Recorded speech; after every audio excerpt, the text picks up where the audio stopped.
Here's a quick tutorial on how to log into your online textbook. The first thing you're going to do is you're going to go to pearsoneasybridge.com, which I have up here at the top. You're then going to click sign in, and then you're going to select teacher or student sign in.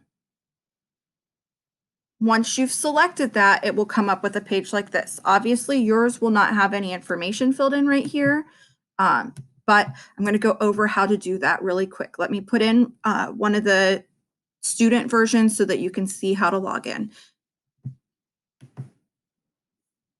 So to log in, you're going to put your student ID number, which would be your normal number you would use for your password for Google login. So your student ID number, and then at FBCSD-Ohio. The password is Baker, B-A-K-E-R, in lowercase. You're going to click sign in. Once you've signed in, you'll see this screen. Like I said, once you log in, you'll see this screen and you have two options. You can either select the Pearson eText for Schools, which will work on a computer, but you have to enable Flash for it to work. Or if you are on a phone, you'll want to select Pearson Realize. So I'll show you how to do this if you have a cell phone for the Pearson Realize. The Pearson eText, you would just select that and it'll pop it up. You allow the permissions for that. I'll show you really quickly.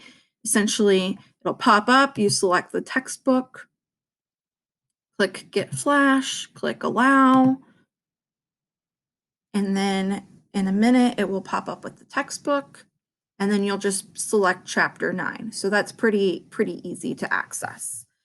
So that's the easiest way to get to your textbook, would be that route if you have a computer. So you would just select Chapter 9. There you go. You can adjust how you view your book, but you have access to it. The other option is going through Pearson Realize, which I'm going to show you what you'll do with that next. So to go to Pearson Realize, you would select this one right here, and then I'll show you what it looks like once you click on that in just a second.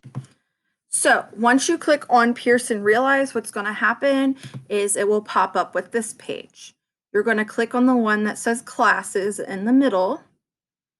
And once you do that, it's going to come up with this screen. You'll want to select the eText and Tools, or if you see an assignment, you can select on that as well.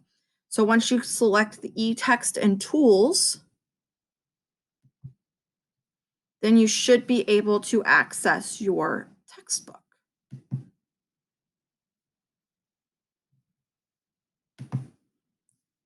A few things to note: if you end up accessing your textbook through Pearson Realize and you click on the menu, the chapter that we're working on is going to be different. It's actually going to be Chapter 8.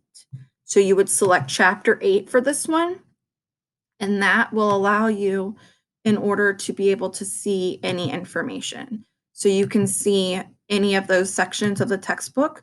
It does have a few extra pages in it, but you would start on Chapter 8, Lesson 1 instead of Chapter 9, Lesson 1, and you are able to get to it.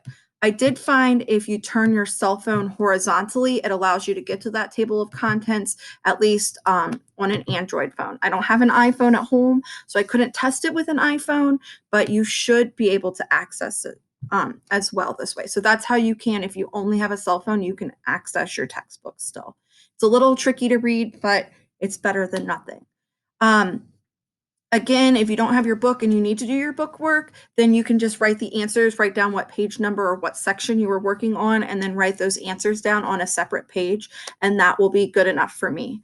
A few of them may be tricky to do them on a separate piece, figure out as best as you can, and remember, we're all going through this together, so we will be a little forgiving on how you approach some of those. So make sure you take your time. If you have any questions, please just let me know. Take care.